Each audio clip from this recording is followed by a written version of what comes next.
Hello, welcome to अर्थनीती.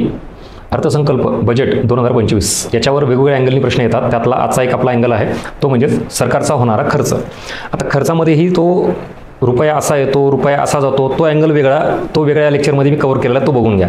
इथं खर्चाचा angle असा घ्यायचा आहे की एकूण जे काही वेगवेगळे मंत्रालय आहेत, डिपार्टमेंट आहेत, जे वेगवेगळे घटक आहेत त्याच्यावर सरकारचा होणारा खर्च असा पद्धतीनं आयोगाचा एक प्रश्न आलेला आहे. असा बघा इकडं, हा 2024-25 जस्ट रिसेंट प्रश्न आहे हा.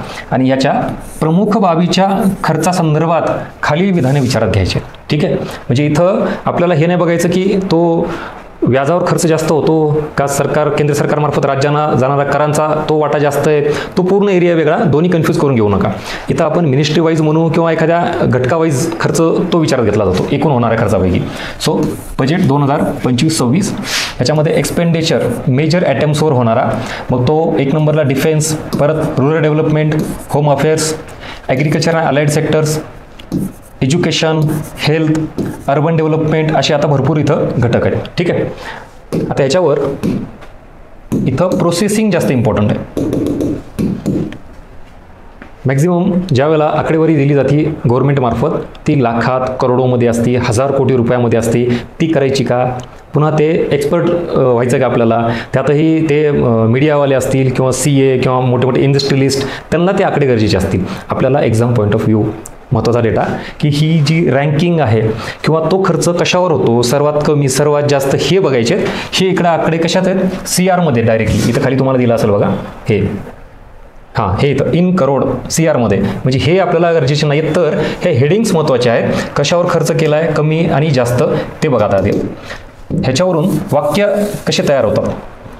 डिफेन्सवर म्हणजे यावर्षी बजेट 2025-26 नुसार सर्वाधिक खर्च हा आरोग्यावर केला जातो असं वाक्य. मग चूक का? बरोबर नाही ना, डिफेन्सवर केलं ना. कुठल्या घटकावर? डिफेन्सवर, आरोग्यावर नाही आहे. स्टेटमेंट चुकीचं.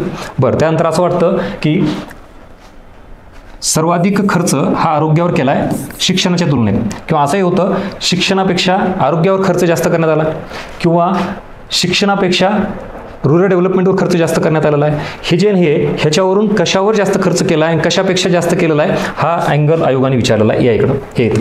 शिक्षणावरील खर्चापेक्षा ऊर्जेवरील खर्च जास्त, शिक्षणावरील खर्चापेक्षा आरोग्यावर खर्च कमी.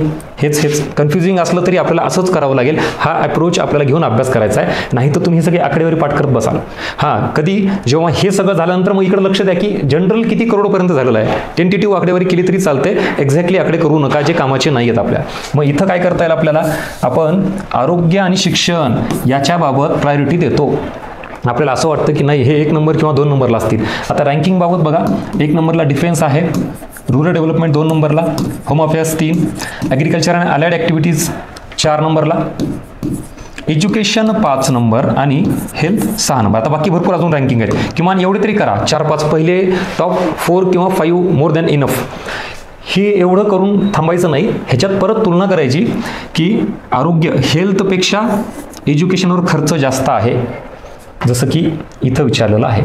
शिक्षणावरील खर्चापेक्षा ऊर्जेवरील खर्च जास्त आहे. कशावर कमी आणि कशावर जास्त म्हणल्यानंतर मग हेल्थवर कमी आहे कशाच्या तुलनेत? एज्युकेशनच्या तुलनेत. परत तुम्ही ह्याची तुलना अजून ॲग्रिकल्चर आणि अलाइड सेक्टरसाठी केलात तर ह्याच्यावर खर्च जास्त आहे. होम अफेअर्सवर अजून त्याच्यापेक्षा जास्त खर्च आहे. आणि रूरल डेव्हलपमेंट ग्रामीण विकास ह्याच्यावर खर्च जास्त आहे. आता ह्याची तुलना जर एज्युकेशनसोबत केली तर मग शिक्षणावरील खर्चापेक्षा ग्रामीण विकासावरील खर्च जास्त. नोट डाऊन, वाक्य लिहून ठेवा. ग्रामीण विकासावरील खर्च हा जास्त आहे कशापेक्षा? शिक्षणापेक्षा. आता परत संरक्षणावर होणारा खर्च हा ग्रामीण विकासापेक्षा जास्त आहे. Statement is correct. का? कारण हे इथं ग्रामीण विकास, रूरल डेव्हलपमेंट ह्याच्यापेक्षा जास्त खर्च कशावर आहे? डिफेन्सवर आहे. झाला. हा सगळा एक्झाम ओरिएंटेड अप्रोच लक्षात घ्या. कंटेंट तोच असतो, फक्त विचारला कसा जातो ह्याच्यानुसार आपण अभ्यास केला पाहिजे. ह्याला म्हणायचं एक्झाम ओरिएंटेड अप्रोच. सो ही इन्फॉर्मेशन आहे आणि ह्याच्यावर आपण प्रोसेसिंग केलेली आहे. हे कुठलं वर्ष बघितलं आपण आता? 2025-26. आता या मागे, कारण कधी कधी आयोग मागच्याही वर्षाची आकडेवारी विचारली जाते, तर किमान आपण तेवढं तरी आपल्याला माहिती असणं अपेक्षित आहे.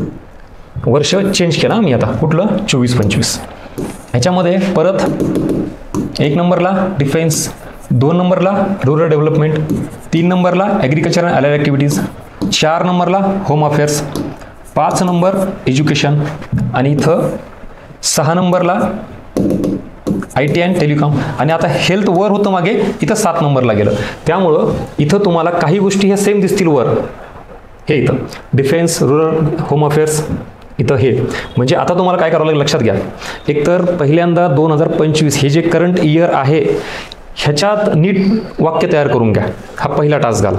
हा कंप्लीट झाल्यानंतर मग मागच्या वर्षीसोबत तुलना करायची त्याची. पण हा सेकंड टास्क आहे बरं का. सगळंच एकदा करत बसाल, प्रोसेसिंग तुलना करत बसाल तर सगळंच गमवाल तुम्ही, कारण कन्फ्युजन वाढणार आहे. त्यामुळे पहिल्यांदा परफेक्ट काय करायचं, 2025चा डेटा हा व्यवस्थित.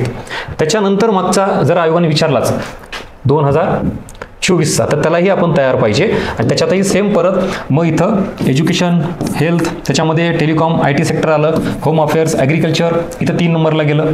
आणि ह्याच्याही मागे अजून जर गेलात आपण 23, 1 वर्ष अजून मागे गेलो आपण, तर इथं काय 1 नंबरला डिफेन्स, परत इथं 2 नंबरला आता ministry of road transport and highways आलं, 3 नंबरला ministry of railways, 4 ministry of consumer affairs, food public distribution, 5 home affairs. आता याच्यात एक फरक जाणवतो तुम्हाला, ॲलोकेशन स्पेसिफिक मिनिस्ट्रीज ह्याच्यानुसार केलेलं आहे. कुठलं 2023. आणि त्याच्या मागचे जर बघितलात हे इथं, तर एक्सपेंडिचर ऑन मेजर आयटम्स आणि सेम परत एक्सपेंडिचर ऑन मेजर आयटम्स. म्हणजे 2025 हे वर्ष, 2024 हे वर्ष, ह्या 2 वर्षामध्ये त्यांनी हेडिंग काय चेंज केली की जो काय खर्च होतो तो ॲटमनुसार त्यांनी टाकलेला आहे. आणि त्याच्या अगोदर 2 वर्षापूर्वी इथं शब्द काय आहे, मिनिस्ट्रीज. आता ह्या टेक्निकल गोष्टी जाऊ नका, डोंट वरी, फक्त तुम्हाला सांगतो की असं का मंत्रालयानुसार होणारा खर्च अगोदर गृहीत धरला जात होता, पण नंतर त्यांनी काय केलं, सरळ हा एक ॲटम म्हणून गृहीत धरला. समजा इथं एज्युकेशन आहे. आता एज्युकेशनवर मंत्रालय जे आहे एज्युकेशन मिनिस्ट्री, त्याच्यावर त्यामार्फत होणारा खर्च नाही. तर उदाहरण द्या, कॅन्टोन्मेंट बोर्ड आहे, कॅन्टोन्मेंट एरिया आहे आणि तिथलची एखादी शाळा किंवा कॉलेज आहे, तर तिथं डिफेन्सचा पण काही खर्च होत असेल. सेम आदिवासी विभाग आहे, ते डिपार्टमेंट आहे, ती मिनिस्ट्री आहे, पण आदिवासीमधल्या काही शाळा, आश्रमशाळा आहेत, तिकडे त्यांचा खर्च असेल. म्हणजे फक्त शिक्षण मंत्रालय त्याच्यावर खर्च करतो का, तर इतरही मंत्रालयामार्फत खर्च होतो, राईट. ॲग्रिकल्चर मिनिस्ट्री, कृषी मंत्रालय, त्याच्यामध्ये ॲग्रिकल्चर युनिव्हर्सिटीज असतील वगैरे काही, तोही खर्च आला. म्हणजे इथं आपण शिक्षण हा घटक पकडला. सो मग तो कोणामार्फत आहे काय असं ना, तो इथं खर्च घेतलेला आहे. हा दोघातला मेन चेंज आहे. म्हणून इथं हा एक्सपेंडिचर ऑन मेजर ॲटम्स याच्यावरचा खर्च 2025 आणि 24 या 2 वर्षी गेलेला आहे त्यांनी. आणि मागे काय होता इथं, स्पेसिफिक मिनिस्ट्री. सो हा झाला त्याच्यातला मेन जो बदललेला पार्ट आहे तो. आता आपल्याला परत प्रश्नाकडे यायचं. तुम्हाला ह्याच प्रश्नातून आयोगाने क्लिअर कट इंडिकेट केलं आहे. आता आपण POQ काय घेतो माहिती, फक्त इन्फॉर्मेशन की असा प्रश्न आला आहे, सगळं हे करा, पण पॅटर्न पण घ्या ना. आता हाच प्रश्न एक आला म्हणजेच आता आयोगाचा पॅटर्न असा सेट झाला की आपल्याला कशाचा खर्च कशापेक्षा जास्त आहे आणि कशाचा खर्च कशापेक्षा कमी आहे ही जास्तीत जास्त प्रोसेसिंग ही करून घ्या, जी तुम्हाला ऑलरेडी इथं मी करून दिलेली आहे. याच सगळ्या बाबतीत इथं यस एक्झॅक्टली हा सगळा प्रकार विथ POQ आपण घेतोय. ह्याच्या आधीही बजेटवरच मी काही गोष्टी टाकलेल्या आहेत, जे की इन्कम टॅक्सचे स्लॅब हे नेमके कसे बदलले, त्याच्यामध्येही प्रश्न कसा आलेला आहे विथ POQ. त्यानंतरही रुपया असा येतो, रुपया असा जातो, ज्याला आपण म्हणतो म्हणजे इन्कम अँड एक्सपेंडिचर, तो पार्ट अजून वेगळा तोही घेतलेला आहे. म्हणजेच या सगळ्या गोष्टी ऑलरेडी यूट्यूबला, टेलिग्रामला आपण टाकलेल्या आहेत, त्या फक्त बघा. म्हणजे जी गोष्ट आपल्याकडून मिसिंग राहिलेली आहे, जो अप्रोच आपल्याला नाही आला आहे, तो या व्हिडिओमार्फत द्यायचा मी प्रयत्न करतोय. म्हणून या सगळ्या ॲक्टिव्हिटीला तुमच्या ज्या काही प्रतिक्रिया असतील त्या आवर्जून मेन्शन करा, लाईक करा आणि आपलं यूट्यूब चॅनल सबस्क्राईब करा. असाच एक्झाम ओरिएंटेड कंटेंट नवीन अँगलनी, अप्रोचनी तुमच्यासमोर येणार आहे, जिथं की आपला कुठला तरी मिसिंग पार्ट राहिलेला आहे तो कव्हर होईल. आणि येणाऱ्या परीक्षेमध्ये किमान याच्यामुळे एक जरी क्वेश्चन आला तरी 1 मार्क वाढतो आणि तुम्हाला माहिती पॉईंटनी रिझल्ट जातो. आपण जर 1 मार्क जास्त घेतला तर नक्कीच प्री असेल किंवा मेन्स असेल याच्यामध्ये तुम्हाला फायदा दिसून येईल. So thank you so much. भेटूया परत नवीन कन्सेप्टसोबत.